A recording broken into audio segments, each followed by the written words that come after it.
Hello my friends and welcome back to my channel. So we have another flower letter. This is flower letter number 6. I'm hoping that we hear from Mr. Hickman, maybe writing from wherever he's at so that we can finish our map. If you guys remember, we did get our map in the last letter, and we're going to be following him across country as he writes to Lily Clara. So let's open it up and see who it's from.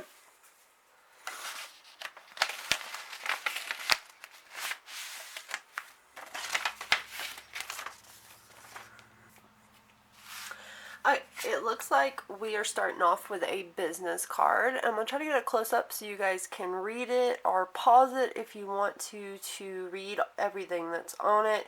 This one looks like an advertisement for a stove. This is an oil stove.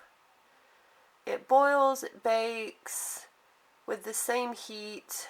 Lamps are removable, has a large rooming closet, so that's actually pretty big for a stove. And here's the back of it. And I really love these business cards. They're so colorful. I'll flip it over. Okay, this might be an extra. I want to say, yeah, probably it's going to be an extra. It looks like it. So we're going to put that one to the side for now. Looks like we have a picture. Perhaps this is what she looks like, maybe in color. Not entirely sure. This just says a special report. So I'm going to try to get a close-up of this if you guys want to read all of it. Basically, it is giving a description of, I guess they passed a bill where the Mormon women can now vote in Utah, is what I'm getting from it, but that's pretty much all that it's really saying. I'm not sure if this is going to have something to do with the letter or not, or this is just a newspaper clipping, apparently, that they have. But again, it does have a picture on the back. So we'll come back to it if for some reason it has something to do with the letter, which here's the letter. And of course, we have a postcard. And here's the back of it.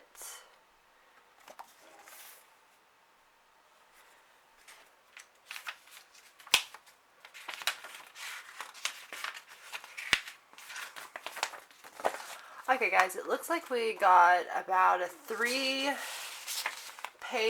letter, and it looks like it is to Mr. Hickman, so maybe this will be from Clara writing to Mr. Hickman. So let's jump right in here and see what she has to say. So it says, after all the kindness you have shown me, I'm honored to grant your request of exchanging letters. It's the very least I can do to show my gratitude. If I can bring you even the slightest bit of comfort, information, or amusement through our correspondence, I'm very pleased to do it. Your friend, Miss Lottie, visit me, just as she says she would. Miss Lottie and her ladies are quite the bunch, aren't they? Thank you for arranging everything. Oh, and Miss Lottie begged me to apologize for not keeping her word to you about bringing back my wedding gown. She said every one of her ladies insisted on trying it on at least once before they could return it. Apparently, they've never seen fine city sewing before. In case you've worried on my account, don't be. I don't mind them keeping the dress one bit. It may be the finest dress I've ever constructed. It only reminds me of what a greenhorn I was, coming out here to marry a perfect stranger in the first place. On the bright side, it's free advertisement at its best for my dress boutique, so I have no intention of asking it back anytime soon. After a few weeks under Miss Lottie's employ, I've grown quite fond of our mutual friend. She's jolly, generous, and her creative energy is abundant, to say the least. Even if between you and me it should be restrained ever so slightly simply for taste's sake. However, she seems to have an inexhaustible fortune at her disposal for funding her vaudeville shows. She's offered me work creating the customary for her ladies at La Petite Chateau Versailles. She says she changes themes and has been dying to create a Rococo theme show for her ladies to perform.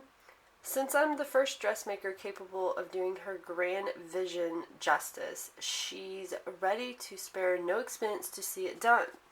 I fully intend to have my hands full the next few months,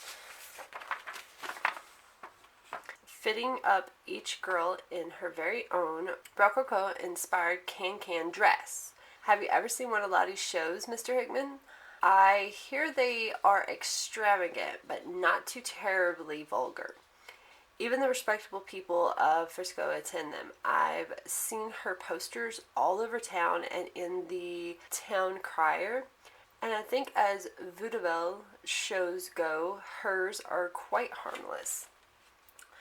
My mama loved theater of any kind. She would have loved working on Miss Lottie's show. It's times like these I miss her terribly, especially when I'm so far away from my sister. My mother was a very kind, practical, and wise woman. While some would look down on my work for Miss Lottie, Mama likely would have said something like, "Lil' Miss Lass, a girl has got to eat. As long as you steer clear of folly and stay right before the Lord, there's no harm in having a bit of fun now and then." And let me tell you, Mr. Hickman, I am having a great deal of fun realizing Miss Lottie's vision. Thank you again for helping me find the work that will eventually bring Katie and me together again. I'm not such a novice that I don't know the vast array of less desirable work I could have been forced into under the circumstances. I'm entirely in your debt. And as it stands, this isn't all I have to thank you for. Your assistance has led to a respectable place to live as well. One of Miss Lottie's ladies introduced me to her cousin, Esther and Abigail. Their family runs a boarding house just past the charcoal kilns on the edge of town. Outside a private residence, it seems to have the only truly respectable establishment in all of Frisco. The DeMels are the Mormon family, so imagine my surprise when I learned that Mr. DeMel only has one wife. From all the talk in the papers and the rumor one hears about Utah, one could think he'd have at least 7. I've made great friends with Esther and Abigail. They're both grand, lovely, strong-minded girls. At present, I teach them sewing in exchange for room and board.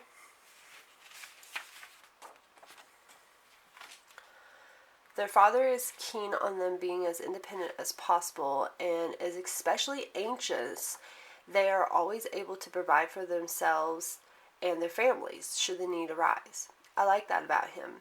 There's precious little work of a respectable nature for a woman to do and actually support herself. Mr. DeMille is a surprisingly forward-thinking man where his daughter and women in general are concerned. In fact, he's extremely proud of the fact that the very first woman to vote in all of America was a woman in Salt Lake City. I was under the impression that the first woman to vote came from the Wyoming territory, but Esther showed me proof otherwise. I've included the same for you to send to your mother. After discussing her work with the women's rights movement with you on the train, I thought she might appreciate it. I still could hardly believe she met Lucreta Mott in person. What a grand treat that must have been. There was a town meeting held last Friday. The DeMelles invited me along since I intended to stay here at least as long as it takes to repay all of Gamut's money. I know you didn't think I should have to because he was the one who turned out to be the thief, but I'm afraid I'll feel obligated to him until I do. We Moors don't like feeling obligated in general, and particularly to men like Mr. Gamut. In all honesty, I only answered his ad to save my sister, so he may not be the gentleman I believed him to be, but I am not entirely innocent either. My Irish pride will allow me to admit that much at least. As the town meeting, it was called by the concerned fathers of Frisco.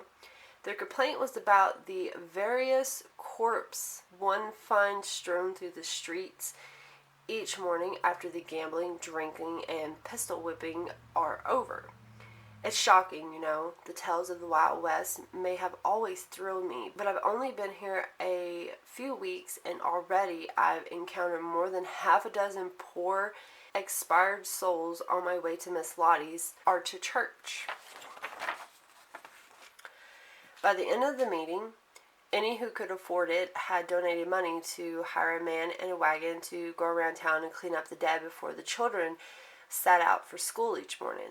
They have discussed finally hiring a sheriff from Nevada if things get too bad. I can't help asking myself what their definition of too bad is. How much worse can things possibly get? Standards and whatnot, I suppose. Now, Mr. Hickman, if all I've shared hasn't been enough to enlighten and entertain you, I will now tell you the latest rumor around town, that Frisco has acquired its very own specter. They say it's a woman. She's said to wear white and wander the foothills of Frisco on foggy evenings. Aren't ghost stories deliciously thrilling? I don't believe a stitch of them, of course, but it's always a corker to have a tidal Mephistophelian chill before bed, just to curdle one's blood. No, I'm not morbid, Mr. Hickman. I simply relish the sensibilities one needs now and then to remind myself that I am alive. And now, my dear benefactor, I would very much like to hear all you wish to share about yourself. I feel I spent so much of our time together, monopolizing the conversation with my woos and needs of your assistance. Furthermore, I had no idea you were Pinkleton until the train robbery. So being of an insatiable curious nature, I would very much like to hear all about how you come to be one, and of course any adventures you have chased the bright stars that you care to pepper your letters with will also be lavishly and repeatedly savored. Oh dear, and speaking of the bright stars, I must apologize to you. Miss Lottie told me that they were the women who helped me the final night in Frisco. How I wish I could have alerted you to their presence and saved you from chasing them all over the territory. In all honesty, I wouldn't have guessed it was them in a million years. They were so lovely, and all three of them were extremely kind to me. They certainly didn't strike me as the murderous thieves their wanted posters around town proclaimed them to be.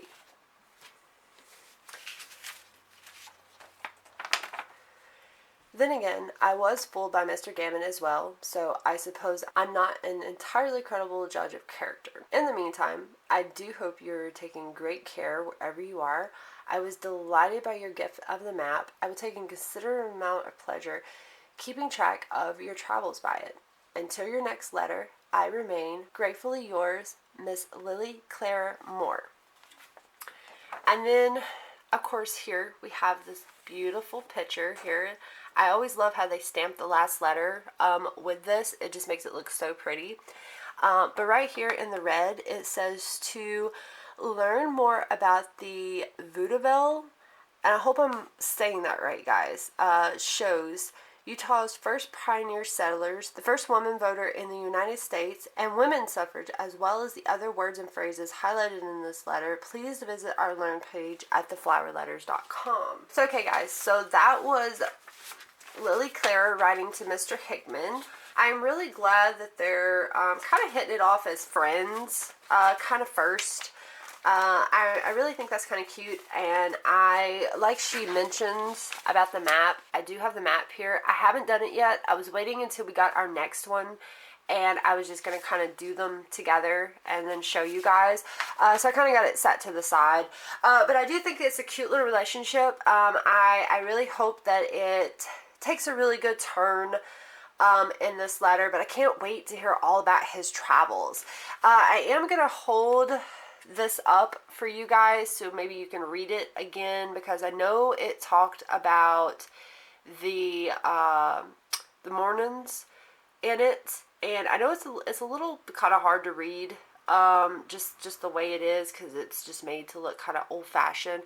But in case you guys do want to kind of look at it and read it again, it was like the newspaper clipping that they cut out, and I guess this must be the poster to the show that she was talking about. So I'm going to kind of get a close-up for you guys so you guys can see it. It says Joseph Hart, the Vaudeville Company, the Three Rosebuds, and George Leslie. And I guess over here must be the three lovely ladies that are going to be appearing in it. And of course we have the back. Oh, and I really like this. It says the Sando. This is super cool. I love the picture of this ballerina here in the front because you have like a clown. It's kind of like a circus going on here, and then you have like this one kind of, maybe she's like a tightrope walker, but she looks kind of like a ballerina to me. But I just love how she stands out here in the front. And then this is what the bottom says. So I really like that. That's real cute. I'm glad that she has established residence, and I'm glad that she is getting into her sewing, which I kind of hope that they talk more about. You know, her sewing. Perhaps we'll get a few more projects to work on, kind of like the embroidery pattern that we got in one of our earlier letters, which I'm super excited about, and I'm still trying to figure out what I'm going to use that for. I am going to try to do that for some project. I have a lot of projects kind of going on at the moment, guys. So just kind of bear with me. I know I have been a little bit slow with my letters. Just kind of bear with me. I'm trying to get them caught up and everything. But you guys let me know what you think about this letter so far. Let me know if you have any ideas, maybe what's going to happen throughout this letter. If you guys are enjoying it, just leave in the comments. And I will see you guys back here in my next flower letter. Bye!